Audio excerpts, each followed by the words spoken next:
تو سارے لوگ حضور صلی اللہ علیہ وسلم کو صادق بھی کہتے تھے اور امین بھی کہتے تھے، لیکن جب رسول کریم صلی اللہ علیہ وسلم نے پیغام حق کا اعلان کیا تو جو لوگ اپنے تھے وہ بیگانے ہو گئے، زمانہ سارا دشمن ہو گیا۔ میرے حضور گھر سے نکلتے ہیں تو رستے میں گڑھے کھدے ہیں، کانٹے بچھے ہیں، گوبر کی بجوجریاں ڈالی گئیں، گلے میں کپڑا ڈال کے تو دیے گئے۔ رسول کریم صلی اللہ علیہ وسلم خفیہ انداز کے ساتھ دین کی تبلیغ کرتے ہوئے اپنے پیغام کو لوگوں تک منتقل کرتے رہے۔ اسلام کی پہلی درس گاہ دار ارقم، حضرت ارقم کا گھر تھا، جہاں رسول کریم صلی اللہ علیہ وسلم اپنے اصحاب کو دعوت رشد و ہدایت دیتے تھے۔ یہ صفا پہاڑی کے دامن میں تھے۔ امام الانبیاء صلی اللہ علیہ وسلم نے ابھی علانیہ دین کا کام شروع نہیں کیا تھا،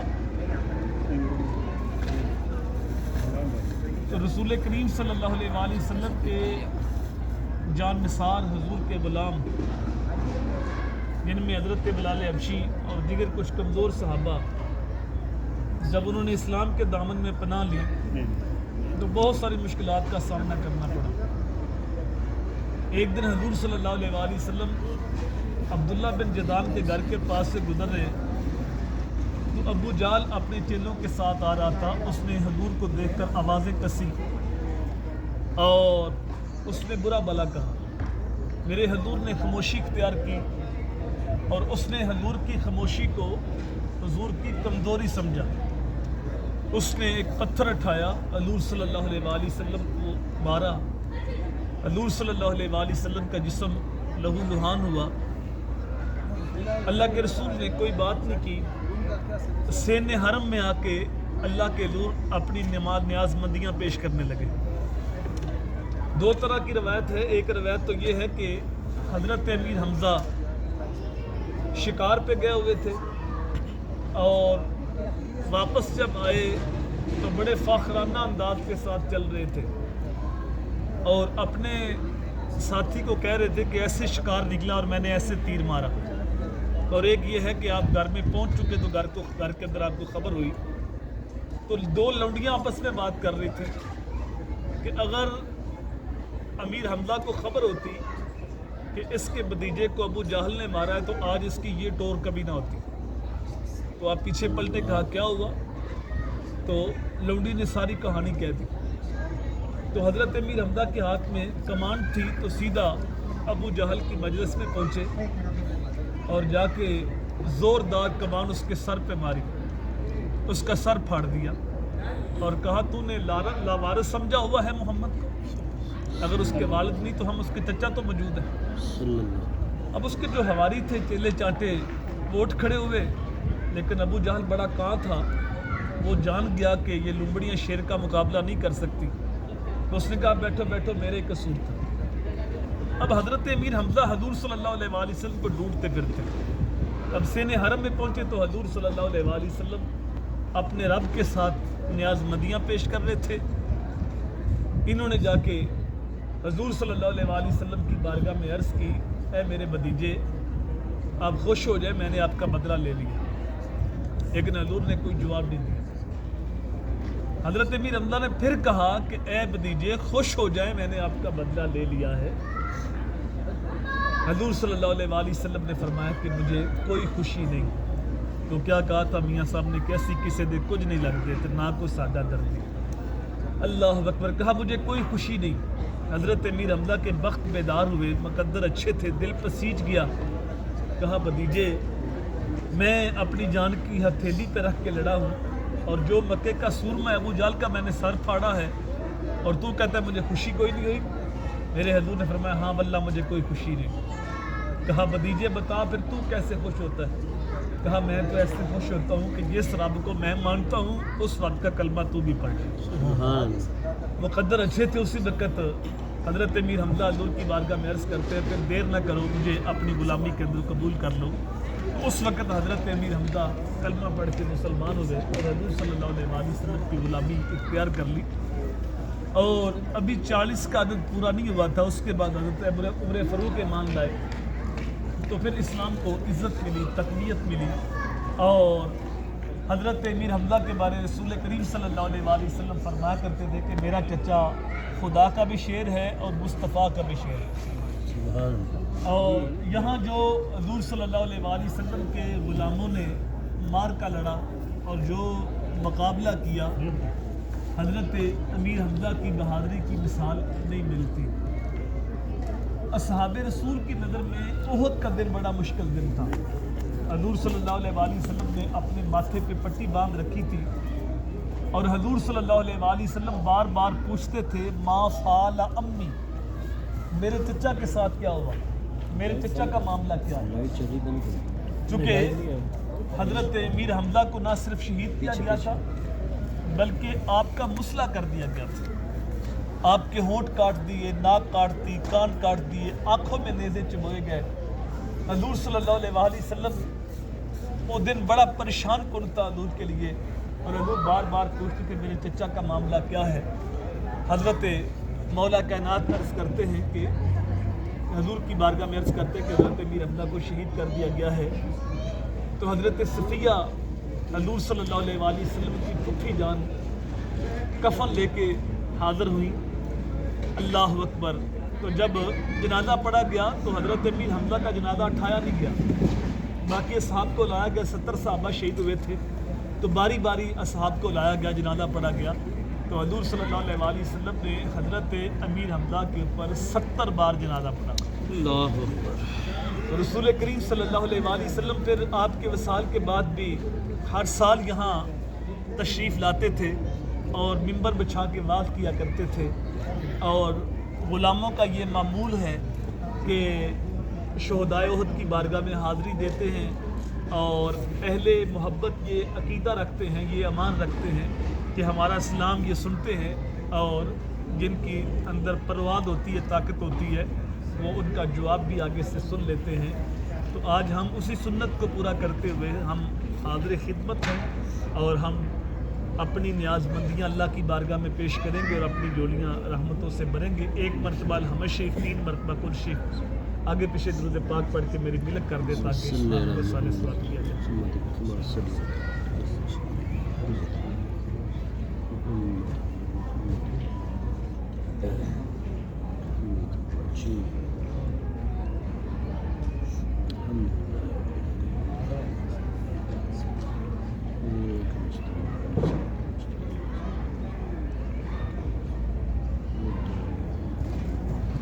اللهم صل على حبيب سيدنا محمد وعلى آله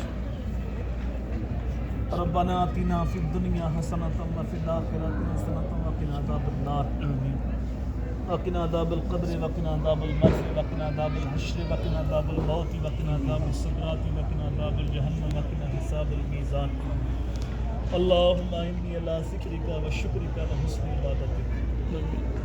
اے میرے مالک، اے ہمارے خالق، اے ہمارے رازق، ہمارے اٹھے ہوئے حال پہلی کی دنیا اپنی بارگاہ میں قبول فرما۔ اے اللہ جو تلاوت، نعت خوانی، اے اللہ جو کلام میری ملت کیا گیا حاضر کام، سب کو شرف قبولیت عطا فرما۔ امام الانبیاء صلی اللہ علیہ وآلہ وسلم کی بارگاہ میں پیش کرتے ہیں، قبول و منظور فرما۔ حضور کے توسط سے جمیع انبیاء کرام، اہل بیت اطہار، اصحاب رسول، اولیاء امت، علماء ملت، خصوص بالخصوص سید الشہداء حضرت سیدنا امیر حمزہ رضی اللہ تعالیٰ عنہ اور شہدائے احد سب کی روحوں کو صالح صلوات کرتے ہیں، قبول و منظور فرما۔ اے اللہ شہدائے احد کی چھاتی کا فیض ہم سب کو نصیب فرما۔ اے میرے مالک جملہ حاضرین کی مغفرت فرما، جملہ حاضرین کے جملہ فوت شدگان کی مغفرت فرما۔ الہی ہر علت، ہر قلت، ہر ذلت سے رہائی دے، اپنے پاک نبی کے در کی گدائی دے۔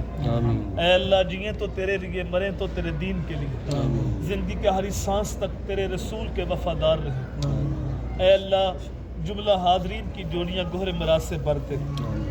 اے اللہ تو کریم کرم فرما، اے اللہ تو رحیم رحم فرما۔ اے اللہ ہماری جولیاں، ہمارے ہاتھ خالی نہ موڑنا، اپنی رحمتوں سے بھرپور کر دینا۔ اے اللہ اپنے فضل سے سب کی دعائیں، التجائیں اپنی بارگاہ میں قبول فرما۔ اے اللہ تجھے واسطہ سید الشہداء کا ہمارے صغیرہ کبیرہ گناہ معاف کر دے۔ اے اللہ تجھے واسطہ حضرت امیر حمزہ کی شہادت کا ہم سب کی خطاؤں سے درگزر فرما دے۔ اے اللہ تجھے واسطہ شہدائے احد کا ہماری دنیا آخرت بہتر کر دے، ہماری آخرت کی دنیا کی منزلیں آسان کر دے۔ اے اللہ ہم گناہ گاروں سے دین کا کام لے لے۔ اے اللہ دین کے مراکز قائم کرنے کی توفیق دے دے۔ اے اللہ دین کے مراکز آباد کرنے کی توفیق دے دے۔ اے اللہ مساجد کو آباد کرنے کی توفیق دے دے۔ اے اللہ ہماری پیشانیوں کو سجدوں کی لذت سے آشنا کر دے۔ اے اللہ ہمارے باطن کو ستھرا کر دے۔ اے اللہ ہماری سوچوں کو طہارت دے دے۔ اے اللہ ہمارے خیالوں کو پاکیزگی دے دے۔ اے اللہ ہمارے من کو ستھرا کر دے۔ اے اللہ ہم تیرے عاجز بندے تیرے حضور حاضر ہیں، جوڑیاں ہاتھ پھیلا کے بیٹھے ہیں، گو ہمارا دل بھی کالا ہمارے منہ بھی کالے۔ اے اللہ تیرے رسول کی امتی ہمیں معاف کر دے، ہمیں خالی نہ موڑنا، ہماری دعائیں ہماری التجائیں اے اللہ اپنی بارگاہ میں قبول فرما۔ اے اللہ ہمارے ماضی کے سارے گناہ معاف کر دے، آئندہ نیک اعمال کرنے کی توفیق دے دے۔ اے اللہ تو جس چاہے دین کا کام لے سکتا ہے، ہم گناہ گاروں سے بھی دین کا کام لے لیں۔ اے اللہ ہمیں خلوص کی دولت سے مالا مال کر دے۔ اے اللہ ریاکاری سے محفوظ رکھ۔ اے اللہ تصنع سے بناوٹ سے محفوظ رکھ۔ اے اللہ ہمارا ہر عمل تیری رضا کے لیے ہے۔ اے اللہ ہمارا ہر عمل صرف تیرے واسطے ہو۔ اے اللہ امیر اعلیٰ ادارت المصطفیٰ کو تندرستی صحت والی لمبی زندگی عطا فرما۔ اے اللہ جو دین کے مراکز اسلامک سینٹرز کے نام پہ جگہ جگہ قائم ہو رہے، اے اللہ ان کو آباد فرما۔ اے اللہ مسلمان جہاں جہاں پریشان حال ہیں سب کی پریشانیاں دور کر دے۔ اے اللہ جن لوگوں نے دعاؤں کے لیے کہا ان کی دعائیں مستجاب فرما۔ اے اللہ مسلمان پوری دنیا پہ کٹ رہے ہیں، کابل میں، قندھار میں، قلعہ جنگی میں، تورا بورا میں، موصل میں، بغداد میں، القدس میں، کشمیر میں، غزہ میں، برما میں، شام میں، فلسطین میں۔ اے اللہ سارے مسلمانوں کو عزت والی زندگی عطا فرما۔ اے اللہ مسلمان جہاں جہاں پریشان حال ہیں سب کی پریشانیاں دور کر دے۔ اے اللہ مسلمان جہاں جہاں اذیت کی زندگی بسر کر رہے ہیں ان کو اذیت سے نجات دے دے۔ اے میرے مالک، اے میرے خالق، مسلمان جہاں جہاں ظلم کی باہوں میں کسے کرا رہے ہیں انہیں نجات عطا فرما دے۔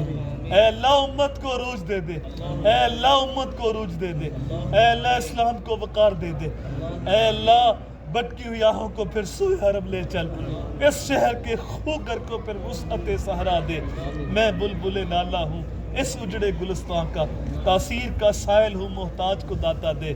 اے اللہ جس جس کی جو جو دعا ہے تو قبول کر لے۔ اے اللہ تو سب کی دعاؤں کو جانتا ہے، سب کی التجاؤں کو جانتا ہے۔ اے اللہ جو دعائیں لبوں پہ وہ بھی قبول کر لے، جو دلوں میں ہے وہ بھی قبول کر لے۔ اے اللہ جنہوں نے دعاؤں کے لیے کہا ان کی دعائیں قبول کر لے۔ اے اللہ تو سب کو جانتا ہے، ہم گناہ گار ہیں، بدکار ہیں، سیاہکار ہیں، خطا کار ہیں۔ اے اللہ کچھ بھی ہیں تیرے محبوب کی امتی ہیں، اپنے محبوب کو امتی سمجھ کے معاف کر دے۔ اے اللہ لوگوں کا حسن ظن ہے، حسن ظن سے بہتر ہمیں کر دے۔ اے اللہ ہمیں دین کی نوکری کرنے کی توفیق دے دے، ہمیں قرآن کا نوکر بنا دے، ہمیں قرآن کا نور عطا فرما دے، ہماری اولادوں کو بھی قرآن کا نوکر بنا دے۔ اے اللہ ہماری آنے والی نسلوں کو قرآن کا نوکر رکھنا، دین کی نوکری کرنے کی توفیق دینا۔ اے اللہ ہم تیرے در پہ حاضر ہیں، اے اللہ سید الشہداء کے مزار پہ حاضر ہے، ہمیں معاف کر دے۔ اے اللہ ہمارے دیہاتوں کا دستور ہے جب تو کسی کو معاف نہ کرتا ہو تو وہ اپنی بیٹیاں لے کے آ جاتا ہے۔ اے اللہ میں اپنی بیٹیاں لے کے تیرے در پہ حاضر ہوا، مجھے معاف کر دے۔ اے اللہ اتنے لوگوں کی آمین کے ساتھ تیری بارگاہ میں دعا ہے، ہمیں معاف کر دے، ہمارے صغیرہ کبیرہ گناہ معاف کر دے۔ اے اللہ ہمارا سینہ روشن کر دے، ہمارا باطن اجلا کر دے۔ اے اللہ باطن کے سارے گند ختم کر دے۔ اے اللہ ہمارے دل کے اندر جو بغض، حسد، نفرتیں، قدورتوں کے ڈھیر ہیں اے اللہ وہاں محبتیں بھر دے۔ اے اللہ حضور کی امت کے ساتھ پیار کرنے کی توفیق دے دے۔ اے اللہ ہماری زبانوں کو سچائی کا نور دے دے۔ اے اللہ ہمارے خیالوں کو پاکیزگی دے دے۔ اے اللہ ہماری زبانوں میں تاثیر رکھتے۔ اے اللہ ہم گناہ گاروں کو دین کی نوکری کرنے کی توفیق دے دے۔ اے اللہ مسلمان جہاں جہاں دین کی نوکری کر رہے ہیں ان کی خدمات قبول کر لے، انہیں کامیابیاں دے دے۔ اے اللہ مسلک کے حق کو عروج عطا فرما دے۔ اے اللہ مسلک کے حق کو عروج عطا فرما دے۔ اے اللہ ہم گناہگاروں کو مانگنا بھی نہیں آتا، اپنے فضل سے ہماری جولیاں بھر دے۔ اے اللہ اپنے فضل سے ہماری جولیاں بھر دے، اے اللہ اپنے فضل سے ہماری جولیاں بھر دے۔ اے اللہ تو کریم کرم کر دے، تو رحیم رحم کر دے، ہم سب کی دعائیں التجائیں اپنی بارگاہ میں قبول کر دے۔ اے اللہ جو بے اولاد ہیں انہیں اولاد نورینہ اولاد مادینہ عطا فرما۔ اے اللہ جو بے روزگار ہیں انہیں حلال روزگار عطا فرما دے۔ اے اللہ جو میرے بھائی دوسرے ممالک سے یہاں رزق کمانے کے لیے آئے ہیں، اے اللہ ان کی مال جال عزت آبرو کی حفاظت دینا، انہیں رزق حلال، رزق وسیع، رزق سہل، رزق کشادہ، رزق فراوہ، رزق مبارک عطا کرنا۔ اے اللہ میرے ملک کی خیر کر دے، اے اللہ میرے ملک پاکستان کی خیر کر دے، اے اللہ میرے ملک میں امن کی بہاریں پیدا کر دے۔ اے اللہ وہاں جو زوال آیا ہوا ہے، جو بحران آیا ہوا ہے، سیاسی بحران، معاشی بحران، اے اللہ میرے ملک کو نجات عطا فرما۔ اے اللہ میرے ملک میں اتنا رزق وافر کر دے، میرے ملک کے باسی کسی اور ملک میں رزق کمانے نہ جائے۔ اے اللہ انہیں ملک کے اندر ہی ساری ضروریات پوری کرنے کی توفیق دے دے۔ اے اللہ اپنے فضل سے میرے ملک کو غیرت مند حکمران عطا کر دے۔ اے اللہ جو غریب پس رہے ہیں، اے اللہ انہیں نجات دے دے۔ اے اللہ جو اولاد کے رشتوں کے بارے پریشان ہیں انہیں اچھے رشتے عطا فرما دے۔ اے اللہ جن کی اولادیں نہیں ہیں ان کی گودیاں اولاد سے ہری کر دے، انہیں نیک بیٹے بیٹیاں عطا کر دے۔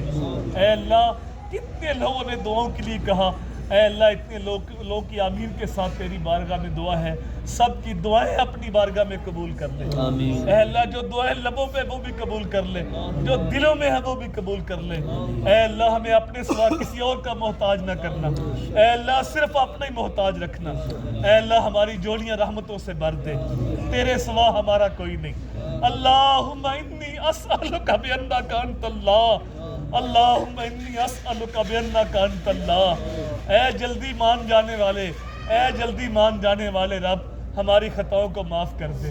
ہمارے پاس دعا کے سوا کوئی آسرا نہیں، ہمارے پاس دعا کے سوا کوئی سہارا نہیں۔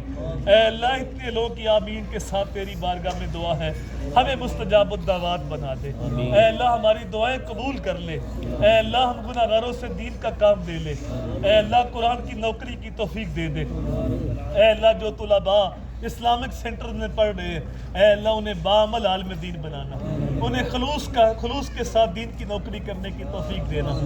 اے اللہ اپنے فضل سے، اپنے کرم سے پوری امت پہ اپنا کرم کرنا، اپنا فضل کرنا، مسلمان جہاں جہاں پریشان حال ہیں سب کی پریشانیاں دور کرنا۔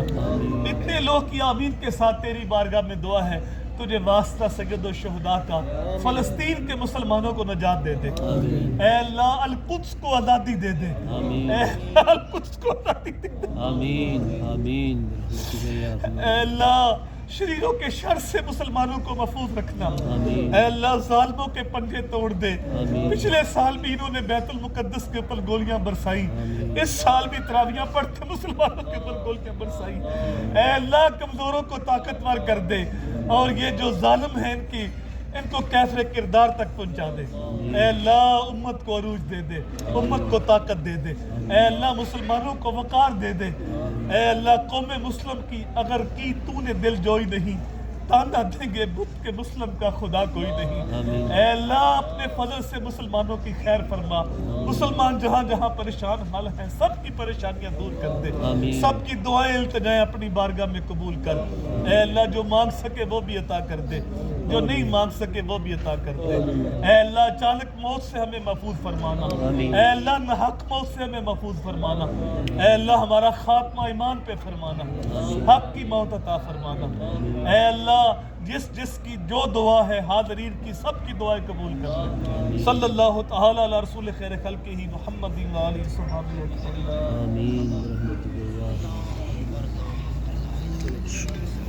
سارے احباب تشریف رکھیے، لنگر لے کے جائیے۔